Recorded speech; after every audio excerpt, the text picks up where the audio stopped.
يا الله، اللهم صل على محمد وآل محمد.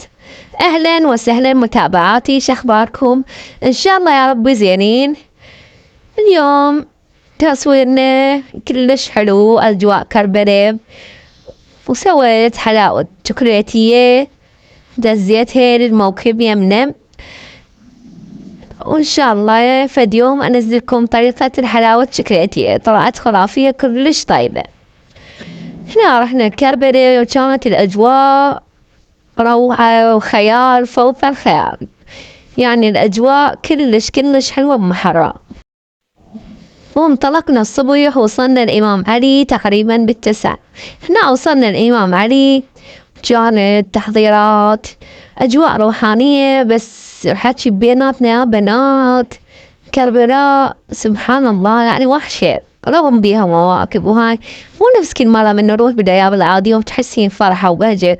يعني ما أعرف لين محرم، يعني تحسين كربلاء بيها روح الحزن والوحش، يعني حتى ما تقدرين تتونسين مثل كل مرة تفرحين. ويعني اللي يريد يروح محرم يعني زيارة خبر، لأن إمام خفيف يقدر واحد يدخل يزور، بس بالليل لا ما يقدر لأن مواقف وناس. في الصبح الظهر الإمام كلش خفيف، هاي بالإمام علي والمدرجات، هذا الصحن الفاطمي، فد مكان بارد، وحتى حمامات داخلية بيه، يعني كل شي بيه متوفر. فنام انطلقنا ورحنا كربلاء تقريبا ب11، خلصنا زيارة الإمام علي وانطلقنا كربلاء. السلام على أهل لا إله إلا الله، كيف وجدتم قول لا إله إلا الله؟ ما زرت المقابر لأن حارة وأطفالي وياي. هنا وصلنا كربلاء، بوابة كربلاء هنا تحسين يعني مثل غمتل تقبض قلبك بالنجف، تنفتح من توصلين كربلاء. أجرنا فندق قريب الإمام العباس حتى واحد يقدر يزور على راحته، ويعني أحسن وأفضل مكان هو قريب على الإمام. ونسينا جهاز زوجي، نسى جهازه بالفندق، واعتيادا حصل لنا رزالة حلوة بس ما يخالف. والله يا بنات كانت أجواء كلش حلوة مثل ما قلت لكم، بس ما بيها فرح، تعرفون محرم وشي، مواكب وتوزيعات. بالليل طلعنا من برد الجو، فكانت هاي مواكب وتوزيعات.